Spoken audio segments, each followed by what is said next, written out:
A reader emailed me today and wanted to know how to figure out how to increase evenly across a row. She wanted to know a formula, and I explained to her it was more of a process. Today I'm going to describe that process using toothpicks. First, let me explain why you might want to increase evenly across a row. And I'll do it with this sweater. Let's look at this cuff here. This is a sweater I knit for Jim, and you'll see I have a number of ribbing stitches at the cuff. But the ribbing you want to have nice and tight across your wrist, but often you'd like it to increase rather dramatically.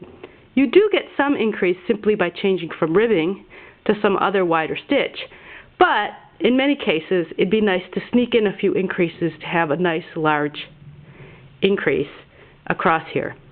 Sometimes for beginner sweaters you want to have a mini increase across here so that you can knit without increasing all the way up to the armpit. So now I'm going to go to the other room and I'm going to explain how to figure out these increases with toothpicks. Okay, now suppose you have a pattern and you were knitting along and there were 22 stitches on the wrist. And then the pattern told you to increase 5 stitches evenly. And you don't know how to calculate that, and you can't get to my calculators to calculate that for you, so you want to figure this out yourself. What is a good way to do it? Well, eventually you're going to do this with pen and pencil on paper or with your calculator. But for now we're going to do it with toothpicks. Here's a good thing to do. Remember I said there were 22 stitches on the ribbing. So, and you want 5 stitches increased. What I've done is I've counted out 22 toothpicks here, and I have 5 toothpicks here. And what I'm going to do is I'm going to take these 22 toothpicks and divide them into 5 piles. So this will take me a little while. I'm obviously holding the camera. You'll see how easy this is. You can obviously eventually do this with a calculator.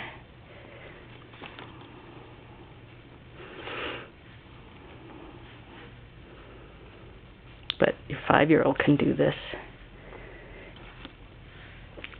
Your cat can do this. It may even be that your toaster can do this eventually for you. I don't know.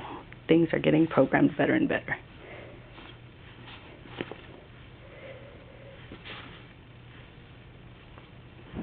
Okay, now you'll notice I have 5 piles with 4 toothpicks in them each, but I have 2 left over. So where should I put those?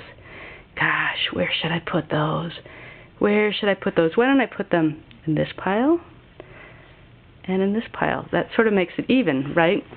So now what you can do, straighten them up a little.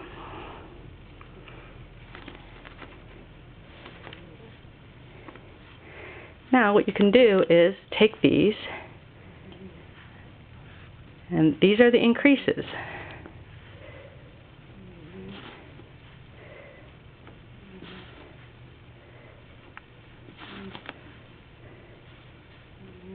Okay, so what you could do is you could knit 4, increase 1, knit 5, increase 1, knit 4, increase 1, knit 5, increase 1, knit 5, increase 1.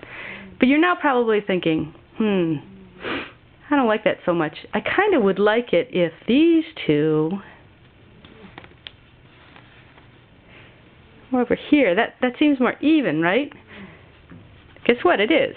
So we can do that. I'm going to organize them, everything like this, for words to make your directions.